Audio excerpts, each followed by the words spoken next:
మీ మొట్టమొదటి పరిచయం ఎలా జరిగింది గురు? అదేరా లవ్ స్టోరీ స్టార్టింగ్. రావయ్య బాబు. నమస్కారం అండి. నమస్కారం. అన్నపూర్ణమ్మ గారు అబ్బాయి నువ్వే కదా? అవునండి. నీకు తెలుసో తెలియదో మీ అమ్మగారు మేము చాలా దూర బంధువులం. నువ్వు మిలిటరీలో ఉండగా మీ అమ్మగారు మా అమ్మాయిని చూశారు. మీ ఇద్దరికి ఎలాగైనా పెళ్లి చేయాలని నా అభిప్రాయం. మీ అమ్మగారు మా అమ్మగారు నాకంతా చెప్పారు. కాకపోతే ఇందులో చిన్న తిరకాసు ఉందయ్యా. ఏమిటండి అది? మిలిటరీ వాళ్ళంటే వాళ్ళేదో రాళ్ళని ప్రేమలు పెళ్ళులు ఏవి తెలియవని మా అమ్మ అభిప్రాయం. ఓ ఐఎమ్ సారీ. చిన్న సెటప్ చేయగలిగితే ఇట్స్ ఆల్ రైట్. మీరు చెప్పారుగా, ఇక నాకు వదిలేయండి. ఇప్పుడు మీ అమ్మాయి ఇప్పుడు ఎక్కడుంది? అదిగదిగో అక్కడ.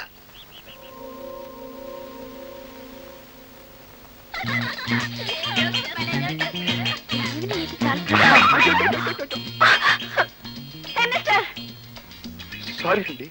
అవునండి, ఇదిగో ఈ రోజ్ అండ్ వైట్ కాంబినేషన్ అండి. మా మరదలు ఇక్కడే కూర్చుంటారు.